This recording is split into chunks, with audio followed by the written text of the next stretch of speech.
ሰላም ቤተሰቦች እንዴት አላችሁ? ዛሬ በአዲስ የትምህርት ቪዲዮ ተመልሰናል ማለት ነው። የአማርኛ ትምህርቶችን ከዚህ በፊት እናስተምራለን። ዛሬም እያስተማርን ነው። በግል በቡድን ባላችሁበት ሆናችሁ ከኛ ጋር መማር ትችላላችሁ። ይኸው እዚህ ጋር በሚታየው ስልክ ቁጥር ይህንን ሴቭ በማድረግ ኢሞ፣ ቴሌግራም፣ ዋትሳፕ ላይ ቀጥታ ብትደውሉልኝ ባላችሁበት ሆናችሁ ከኔ ጋር መማር ትችላላችሁ ማለት ነው። ቁጥሩን ይሄንን ስክሪንሻት አድርጋችሁ ሴቭ አድርጉት 251 920 24 775 ማለት ነው። አሁን ወደ ትምህርቱ እንሄዳለን። እሺ በመጀመሪያ እዚህ ጋር ያሉ ፊደሎችን እናይና በመቀጠል ደግሞ እዚህ ጋር ያሉ ደግሞ በእነዚህ ፊደሎች የተመሰረቱ ፊደላቶች አሉ፣ እነሱን እንመሰርታለን። ስንማርም እንደዚህ ነው የምናደርገው ማለት ነው። መጀመሪያ ምንድነው የምናደርገው? ፊደሎችን እዚህ ጋር ያሉ ፊደሎችን በሙሉ እየተጠያየቅን እንለማመዳቸዋለን። አንድ ተማሪ እነዚህን ፊደሎች መጀመሪያ መቁጠር ከለመደና እንዳወቀ ፊደሎችን መለየት እንደጀመረ ቀጥታ ወደ ቃላት ምስረታ ይሄዳል ማለት ነው። የማንበብ መጀመሪያም የመጻፍ መጀመሪያዎችም ቃላት ምስረታ ነው። ፊደሎቹን የተመሰረቱ ፊደሎችን እንዲጽፍ ማድረግ፣ በተጨማሪም ደግሞ እነዛን ፊደሎች ደግሞ ድጋሚ እንዲያነብ ወይም እንዲጽፍና እንዲያነብ ማድረግ በቀላሉ መለማመድ ይቻላል ማለት ነው። እሺ አሁን ይሄን ፊደሎች መጀመሪያ ወደ ጎን እንቆጥራለን። በእንግሊዘኛ የተጻፉት ደግሞ እዚህ ጋር አሉ ማለት ነው። ረ፣ ሩ፣ ሪ፣ ራ፣ ሬ፣ ር፣ ሮ። እስኪ ረ አር ኢ፣ ሩ አር ዩ፣ ሪ አር አይ፣ ራ አር ኤ፣ ሬ አር አይ ኢ፣ ር አር ብቻ፣ ሮ አር ኦ። ብዙ ጊዜ ያው እዚህ ጋር አንድ ቲፕ ልንገራችሁ። አብዛኛው ሰው እንግዲህ ይህን ቪዲዮ ይማራል ኦንላይን፣ የራሱን በራሱ ያስተምራል ማለት ቪዲዮን እስከ መጨረሻው ያየዋል ማለት አይደለም። ያም ሆኖ ግን እስከ መጨረሻው የምታዩት አተርፋላችሁ። እዚሁ የምታቋርጡት ደግሞ አንድ ቲፕ ልንገራችሁ። ለምሳሌ አንደኛ ፊደሎች አብዛኛው አናባቢ ኢ አላቸው። ለምሳሌ ረ ለማለት ኢ አለ እዚህ ጋር፣ ሰ ለማለት ኢ አለ፣ ሸ ለማለት ኢ አለ፣ ቀ ለማለት አሁንም ኢ አለ። ለሁለተኛ ፊደሎች ደግሞ ማን ነው? ዩ ነው። ዩ አለ እዚህ ጋር ለሁለተኛ ፊደል። ሱ ለማለት ኤስ ዩ፣ እዚህ ጋርም ዩ አለ። ይሄ ለሁሉም ነገር ይሰራል አስተውላችሁ ካያችሁት ማለት ነው። ሶስተኛ ፊደል ሲሆን ደግሞ ይኸው አይ አለ። ይሄ እዚህ ጋርም አይ አለ፣ እዚህ ጋርም አይ አለ በሙሉ ቦታ። አሁን ሰባተኛ ፊደል ሲሆን ለሰባተኛ አሁን ይሄ ሮ ነው። ሮ ለማለት ኦ ይገባል። ሶ ኤስ ኦ፣ ሾ ኤች ኦ፣ ቆ ኪው ኦ። ስለዚህ ይሄንን ነገር ልብ ብላችሁታል። እኛ ስናስተምር የእነዚህን ቲፖች መጀመሪያ ከተናገርን በኋላ ነው ማለት ነው። ስለዚህ እነዚህን መጀመሪያ መሸምደድ፣ ከዛ በኋላ ሁለተኛ ፊደል መጻፍ ስትፈልጉ፣ ሶስተኛ ፊደል መጻፍ ስትፈልጉ ከጎኑ ሊኖረው የሚገባ አናባቢ ማን ነው ብላችሁ መለየት ትችላላችሁ ማለት ነው። አሁን ለምሳሌ ከአራተኛ ፊደል ውጪ ኤን የሚጠቀም አናባቢ የለም። ስለዚህ ሰው ሲጽፍላችሁ ከሆነ ፊደል ጋር ኤን ከጻፈ ይህ ፊደል አራተኛ ፊደል ነው ማለት ነው። ኦን ከጻፈ ከፊደሉ ቀጣይ ኦ ካለው ያ ፊደል ሰባተኛ ፊደል ነው ማለት ነው። በጣም አሪፍ። እሺ አሁን ወደ ቀጣዩ እንሄዳለን። ይሄ ደግሞ ሰ ነው። ሰ፣ ሱ፣ ሲ፣ ሳ፣ ሴ፣ ስ፣ ሶ። ሰ፣ ሱ፣ ሲ፣ ሳ፣ ሴ፣ ስ፣ ሶ። በጣም አሪፍ። ይህም ተመሳሳይ ነው። ሸ ላይ በእንግሊዝኛ ሲጻፍ የሚለየው ምንድን ነው? ለምሳሌ ይችኛይቱ ኢ አናባቢ ነች፣ እዚህ ጋርም ኢ አለች፣ ሸ ላይም ኢ አለች። ሸ ግን የሚለየው አሁን ሰ ሲባል ኤስ ብቻ በኤስ ነው የሚወከለው። ረ ሲባል በአር ብቻ ነው የሚወከለው።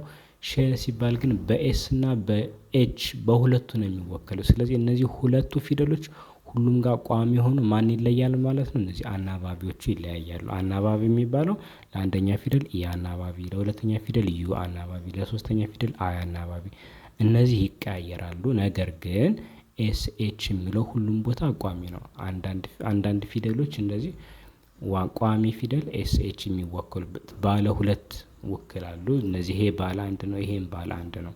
ስለዚህ የሸ የሚበዛው ለዛ ነው። በተጨማሪም ጨ ስንል፣ ቸ ስንል፣ ኘ እነዚህ ፊደሎች ባለ ሶስት እንደዚህ ልታገኙ ትችላላችሁ ማለት ነው። ምክንያቱም ከአናባቢው ውጭ ባለ ሁለት ውክል ስለሆኑ ማለት ነው። እሺ ሸ፣ ሹ፣ ሺ፣ ሻ፣ ሼ፣ ሽ፣ ሾ። ሸ ሹ ሺ ሻ ሼ ሽ ሾ ቀ ቁ ቂ ቃ ቄ ቅ ቆ ቀ ቁ ቂ ቃ ቄ ቅ ቆ። በጣም አሪፍ። ይሄ ደግሞ ማን ነው? በ ቡ ቢ ባ ቤ ብ ቦ በ ቡ ቢ ባ ቤ ብ ቦ። በጣም አሪፍ። ይህን ይመስላል ማለት ነው። ስለዚህ አሁን ደግሞ እዚህ ጋር ያሉ ፊደሎችን ምሳሌዎችን እንሰራለን ማለት ነው። እዚህ ጋር ያሉ ፊደሎችን እንሰራለን። ከእናንተ ምንድነው የሚጠበቀው? እነዚህ ምሳሌዎች በደንብ መከታተል ነው። እሺ አሁን ለምሳሌ እዚህ ጋር ይሄ የረ ቤተሰብ ነው። ይቺ ማነች? ረ ነች። ረ። ይቺ ደግሞ የሀ አራተኛ ፊደል ነች። ሀ። ይቺ ደግሞ የበ ስንተኛ? ሁለተኛ ፊደል ነች። ስድስተኛ ፊደል ነች። ሁለተኛ ፊደል ከሆነ ቅጥያዋ ያለ በዚህ ነው፣ ቡ። ይሄኛው ግን ስድስተኛ ፊደል ነው። በግራ በኩል ከሆነች ቅጥያዋ ስድስተኛ ፊደል ነች። በቀኝ በኩል ከሆነች ቅጥያዋ ሁለተኛ ፊደል ነች። ስለዚህ ብ ነች። የመጀመሪያው ረ ሀ ብ ረሃብ ረሃብ። እሺ ይቺ ደግሞ የረ ስንተኛ ፊደል ነች? እዚህ ጋር እንደምታዩት ያው ረ ሩ ሪ ራ። ይቺ ነች አራተኛ ፊደል ራ ነች። ስለዚህ ራ ነች ማለት ነች ፊደል። ስለ ራ ብለን እናነባት ራ። ከዛ ይቺ ደግሞ የተ ስድስተኛ ፊደል ነች። የተ ስድስተኛ ፊደል።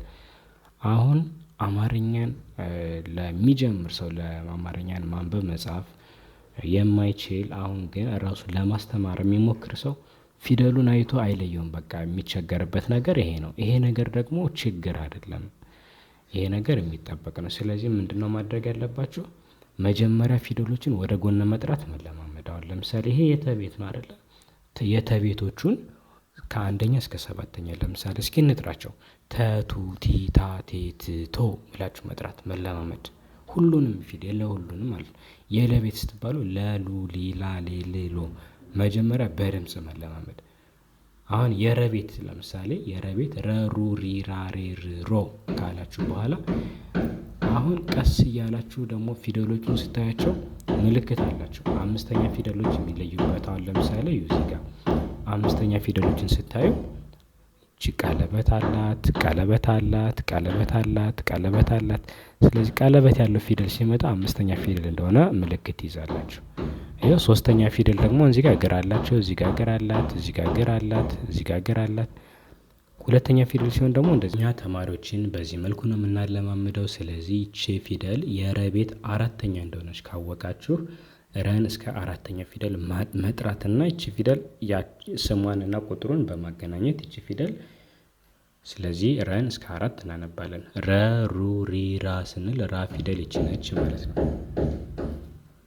ይቺ ደግሞ የተ ስድስተኛ ፊደል ነች እና የተን እስከ ስድስተኛ ፊደል እናነባለን ማለት ነው። ተቱ ቲ ታ ቴ ት ተቱ ቲ ታ ቴ ት ት ስድስተኛ ማለት ይሄ ነው። ስለዚህ ይቺ ራ ነች፣ ይቺ ት ነች። ራት ራት። ይሄ ረ ሀ ብ ይሄ ራት። ይቺ የቤት ስራ ነች። ይሄ ደግሞ ረ ነው። አሁንም ረ መ ይሄ የጠ ስድስተኛ ፊደል። ስለዚህ ወደ ጎን መቁጠር የምትችሉ ሰዎች እስኪ አሁን ለእናንተ ይሄን ቪዲዮ እያያችሁ ፊደሏን ገምቱ። ጠን እስከ ስድስተኛ ፊደል ታነባላችሁ ማለት ነው። እቺ ፊደል የጠ ስድስተኛ ነች።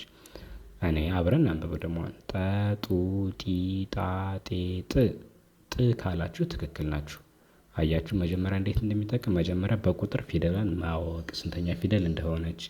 በመቀጠል ደግሞ አምስተኛ ፊደል ካላችሁ ይቺን ፊደል ድምጿን ለመናገር እስከ አምስተኛ ፊደል አንብባችሁ መናገር። ለምሳሌ ስድስተኛ ፊደል ስለሆነች የጠን ቤት እስከ ስድስተኛ ፊደል አነብና ማን እንደሆነች እናገራለሁ በድምጽ ማለት ነው። ስለዚህ ጠጡ ጢ ጣ ጤ ጥ ብዬ ጥ አልኩኝ ማለት ነው። ስለዚህ አሁን እነዛን ፊደሎች ገጣጥሜ አነባለሁ። ረ መ ጥ ረመጥ። እሺ ይቺ ፊደል ነች፣ ፊደል ራ ነች። ራ። ይሄ ደግሞ የአ ስድስተኛ አን እስከ ስድስተኛው እናነባለን። አ ኡ ኢ አ ኤ እ ነች ማለት ነው። ይቺ ደግሞ የየ ፊደል አሁንም ስድስተኛ ነች። ይህን እስከ ስድስተኛው እስኪ አንብቡና ድምጿን ገምቱ። ከዛ ደግሞ በጋራ እናነባቸዋለን። እስኪ በጋራ እናንብበው። የዩ ይ ያ የ ይ ካላችሁ ትክክል ናችሁ። ራ ይ ራእይ። አያችሁ። እነዚህ ደግሞ ሶስቱም አንደኛ ፊደል ናቸው። የመጀመሪያው ሰ ነው እዚህ ቤት የሰ ቤት ማለት ነው። ሁለተኛው ደግሞ የለቤት አንደኛ ፊደል ራሱ ለ ነው። ይሄኛውም ለ ነው። ስለዚህ በአማርኛ ቋንቋ ደግሞ ፊደሎች ሲደጋገሙ ራሳቸውን ፊደሎች እንጠራቸዋለን። ሁለት ጊዜ ከተጻፈ ሁለት ጊዜ ፊደሉን እንጠራዋለን። ሶስት ጊዜ ከተጻፈ ሶስት ጊዜ እንጠራዋለን። እንደዛ ነው የምናደርገው። ስለዚህ ሰለለ እንላለን ማለት ነው። ስለዚህ ሰለለ ብለን እናነባዋለን። ይሄ ሲ ነች ሶስተኛ፣ ይሄም ሶስተኛ ፊደል ነው። ይሄ አራተኛ ፊደል ነው። ስለዚህ ሲኒማ። ይሄ አንደኛ ፊደል ነው። ይሄ አንደኛ ፊደል ነው። ይሄም አንደኛ ፊደል ነው። ይኸው ሰለቀ። ይሄ ሶስተኛ ፊደል፣ ይሄ ሰባተኛ ፊደል ነው። ይሄ ደግሞ ስድስተኛ ፊደል ነው። አያችሁ ቁጥሩን ፊደሎችን በቁጥር መለየት በምልክት በማያዝ ሊሆን ይችላል። እናንተ በሚመቻችሁ ነገር ብቻ መለየት። ምክንያቱም በቁጥር ከያዛችሁ ፊደሉ ደግሞ ወደ ጎን ፊደሉን ሳታውቁ ራሱ መጥራት ከቻላችሁ ምንም የሚከብድ ነገር የለም። ሲ ነች እቺ ኦ ነች እቺ ል ሲኦል። በዚህ መንገድ በቀላሉ ማንበብ ትችላላችሁ ማለት ነው። ኦንላይን መማር የምትፈልጉ ተማሪዎች በስልክ ቁጥራችን ብትደውሉልኝ ባላችሁበት መማር ትችላላችሁ። እነዚህን ደግሞ እናንተ ትለማመዱበታላችሁ። የስልክ ቁጥራችን ይሄ ይመስላል። ሴቭ በማድረግ ኢሞ ላይ፣ ቴሌግራም ወይም ዋትሳፕ ላይ ቀጥታ መደወል ትችላላችሁ ማለት ነው። አመሰግናለሁ። ባላችሁበት ሰላም ሆኑልኝ።